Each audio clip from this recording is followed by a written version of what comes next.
The winds of war are no longer whispers in the desert. They are howling across the borders of the Middle East. The world stands at the edge of an unprecedented escalation as Israel braces for a massive Iranian invasion, an operation that is reportedly being prepared under direct orders of Supreme Leader Ayatollah Khamenei. Intelligence sources have confirmed that over 500,000 Iranian troops are on high alert, strategically positioned in battle, ready, while Tehran's military leadership pounds the war drums louder than ever before. What was once seen as a regional rivalry has now morphed into a potential full-scale confrontation. This is not just about rockets and retaliation anymore. This is about two regional giants inching closer to a historical clash that could draw in global superpowers. In Tel Aviv, the streets are tense. The Iron Dome is fully active. Troops have been redeployed. Reserves are being called. Citizens are preparing emergency kits. Israel knows what's coming, and it's not just another skirmish. It's possibly the largest Iranian ground force threat since the Islamic Revolution. Meanwhile, in Iran, Khamenei's speech last night stirred waves of nationalism. He declared that resistance is not an option, it is our path. Tehran's Revolutionary Guard has amassed tanks, drones, and a growing alliance of Shiite militias spread across Iraq, Syria, and Lebanon. Their common goal: to encircle and pressure Israel from multiple fronts. But this story takes a sharper turn when we look west, toward Washington, D.C. The Pentagon confirmed earlier today that the USS Eisenhower and additional U.S. strike groups are repositioning near the eastern Mediterranean. The U.S. is sending a clear message. We will not stand idle if Israel's existence is threatened. President Biden, in a late-night address, said, "We will stand by our allies. The Middle East will not be allowed to collapse into darkness." Even as diplomacy flickers dimly in the background, covert operations and cyber warfare are already underway. Mossad reportedly intercepted Iranian communications that hint at not just a conventional invasion, but a hybrid warfare strategy combining ground forces, cyber attacks, and proxy fighters. Let's not ignore what just happened in Syria either. A convoy allegedly carrying Iranian weapons was hit in an airstrike, with unconfirmed reports suggesting Israeli involvement. This tit-for-tat strategy is escalating, and both sides are now locked in a psychological battle as much as a military one. KY points the Roran isn't just threatening from within its own borders. The true scope of the danger lies far beyond Tehran's immediate military might. What makes this confrontation with Israel far more volatile and complex is Iran's vast and coordinated network of proxy forces that extend its reach deep into hostile territory across Lebanon, Syria, Iraq, and even the Gaza Strip. These proxy militias, trained, funded, and often directly commanded by Iran's elite Quds force, are the sharp edges of a broader regional strategy. And now this long-standing shadow war has taken a dangerously visible and aggressive shape, pushing the region toward a large-scale, multi-front conflict. The Quds Force, a specialized unit within the Islamic Revolutionary Guard Corps, IRGC, is not just a military extension. It is Iran's strategic arm for exporting its ideology and influence throughout the Middle East. Under the leadership of the late General Qasem Soleimani, the Quds Force developed and embedded relationships with dozens of militant groups that operate with loyalty not just to their local cause, but to Iran's greater vision of regional dominance. That legacy remains active and powerful today, even after Soleimani's assassination. The Quds Force continues to operate in stealth and in plain sight, arming, training, and advising these militias, giving Tehran a web of influence that no other Middle Eastern nation can rival. At the center of this network is Hezbollah, arguably the most dangerous and well-equipped of all Iranian proxies. Based in Lebanon and deeply entrenched in its political and military systems, Hezbollah boasts an arsenal of over 150,000 rockets, some capable of reaching deep into Israeli territory. Its fighters are battle-hardened, having gained years of combat experience in Syria's brutal civil war. Now, with tensions rising, Hezbollah has increased its border activity, conducted reconnaissance missions along Israel's northern frontier, and even exchanged sporadic fire, testing Israeli responses and readiness. Any full-scale war involving Hezbollah would mean thousands of rockets raining down on northern and central Israel within hours. To the northeast, in Syria, Iranian influence runs deep. Not only are IRGC commanders active in various Syrian military installations, but Iran has also built several bases, arms depots, and drone launch sites within Syrian territory. These locations are routinely targeted by Israeli airstrikes in an effort to prevent Iran from entrenching itself too deeply. Yet, Iran's persistence has paid off. It maintains a strategic corridor from Tehran to Beirut, often referred to as the Shia Crescent, allowing it to move weapons, fighters and supplies with increased efficiency. From these bases, Iran and its proxies can launch direct attacks against Israeli targets, opening a second eastern front in the event of war. Meanwhile, in Iraq, powerful Shiite militias such as Kataib, Hezbollah, and Asayb al-Haq operate with ideological allegiance to Iran and strategic alignment with its military goals. While these groups were originally formed to resist American presence in Iraq, many have shifted focus in recent years towards supporting Iranian objectives against Israel. These groups possess short and medium-range missile capability and have previously targeted U.S. and allied interests in the region. Their inclusion in Iran's war plans creates an additional threat axis, especially in the context of long-range drone and missile strikes that could be launched from Iraqi soil. And then there is the Gaza Strip, where Iran maintains strong ties with Hamas and Palestinian Islamic Jihad. Both groups have received Iranian funding, weapons, and military training. During previous conflicts, such as the 2021 and 2023 Gaza wars, Iranian-supplied rockets were used to bombard Israeli cities. Although geographically separated, the Gaza front would almost certainly ignite in solidarity with Iranian efforts during a larger war, further complicating Israel's defense strategy.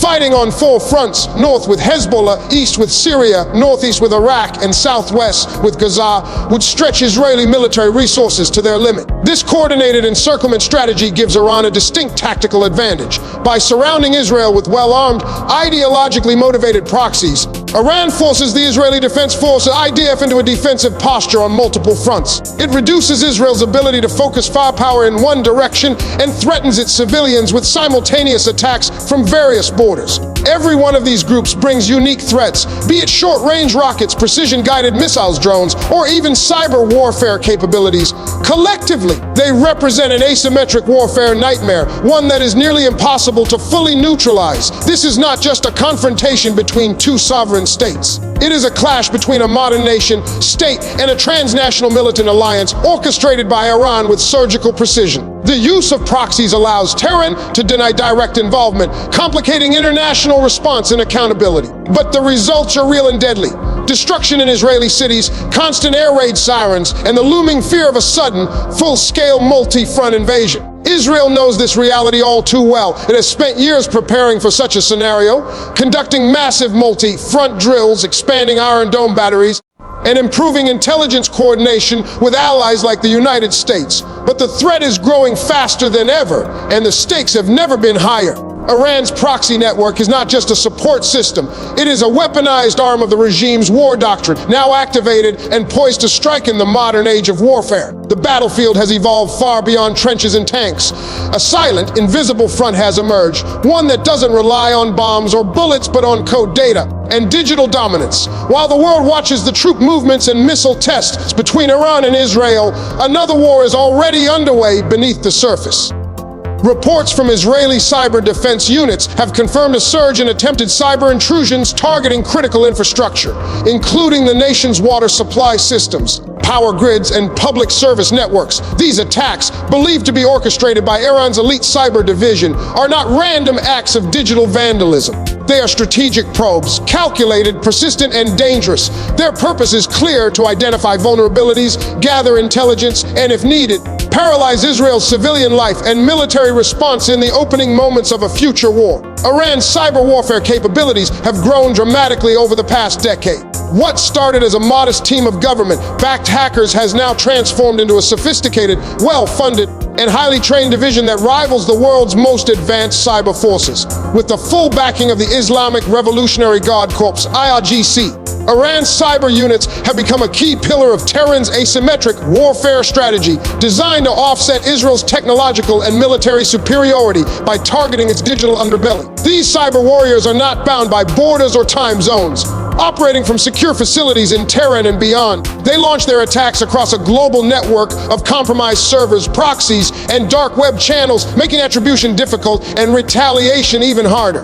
The recent cyber intrusions on Israel's water and electricity systems represent a significant escalation in tactics. These are not just military or intelligence targets. They are the lifelines of civilian survival. An attack that shuts down the water purification plants in Tel Aviv, for instance, could leave millions without drinking water for days. A disruption in power could affect hospitals, security systems, air defenses, and communications. During peacetime, such attacks would be considered serious national threats. But in wartime, They could be crippling, potentially turning the tide of conflict before the first missile even launches. Imagine Israeli cities going dark as sirens wail, water pressure drops, and mobile networks fail, all orchestrated from a laptop thousands of miles away. This is not science fiction. This is the evolving reality of digital warfare. The 2010 Stuxnet virus, widely believed to be a joint Israeli-American cyber attack on Iran's nuclear facilities, showed the world what cyber weapons could do to physical infrastructure. Iran learned that lesson well. Since then, it has invested heavily in building its own cyber arsenal. Tehran has conducted successful attacks on U.S. banks, Saudi oil facilities, and even Albania's government systems. But in recent years, Israel has become Iran's primary cyber target. In 2020, Iranian hackers attempted to poison Israeli water supplies by tampering with chemical levels in treatment plants. That attack was thwarted, but it sent a chilling message: Iran is willing to cross red lines. The objective is not only to disable, but to create fear, uncertainty, and paralysis. These cyber operations are not isolated incidents. They are often coordinated with political events, military escalations, or retaliatory actions. Israeli intelligence believes that Iran's cyber divisions work in tandem with its traditional military and proxy forces. For example, a cyber attack might precede a missile barrage from Hezbollah or coincide with an airstrike in Syria. The goal is layered warfare to confuse, distract, and weaken Israel's ability to respond decisively. To defend against this threat, Israel has developed some of the world's most advanced cyber defense capabilities. The Israel National Cyber Director, INCD, works round the clock to detect and neutralize incoming attacks. The elite cyber unit of the IDF, Unit 8200, is globally respected for its intelligence gathering and offensive cyber operations. Yet even these agencies acknowledge that Iran's cyber threat is constantly evolving. Unlike physical attacks that leave debris and evidence, cyber warfare is stealthy, deniable, and often leaves no trace until it's too late. This war in the shadows also poses a psychological threat. Civilians don't see bombs falling, but they feel the consequences when their bank accounts are drained, their medical records are altered, or their phones stop working in a moment of crisis. Panic, fear, and mistrust spread faster than viruses. That's the power of cyber terror. It undermines faith in government protection, sows confusion in military ranks, and weakens the societal fabric from within. It's a war on morale, and Iran knows it. In this new era, wars are no longer fought solely on the ground or in the air. They are fought in server rooms, on encrypted forums, and through lines of malicious code. Cyber warfare has become the great equalizer, allowing nations like Iran to challenge stronger adversaries like Israel through digital disruption. As the drums of physical war grow louder in the Middle East, the silent cyber battle is already raging, unseen but no less lethal. If Israel and Iran collide in a full-scale war, expect the first blow not from a missile, but from a blackout, a corrupted server, or a poisoned database. The battlefield has changed, and cyberspace is no longer just a domain of espionage. It's the new front line of war. The Middle East stands on the brink with the stakes higher than ever before. What began as border skirmishes has now evolved into full-blown war preparation. Iran, emboldened by its regional alliances and domestic support, is sending a thunderous message through its troop mobilization. Israel, sharpened by years of defense and experience, is not blinking. This is more than just a clash of armies. It's a confrontation between two ideologies, two histories, and two futures. As the drums of war beat louder, one question remains: will the world watch as another fire consumes the region? Or will diplomacy pull this back from the edge? For now, the silence before the storm is deafening. But make no mistake, the storm is coming. And when it does, its impact will be felt far beyond Tel Aviv or Tehran. It will shake Washington, Moscow, Beijing, and every corner of a world already stretched thin by conflict. Stay tuned, stay alert, because this isn't just breaking news. This is history unfolding in real time.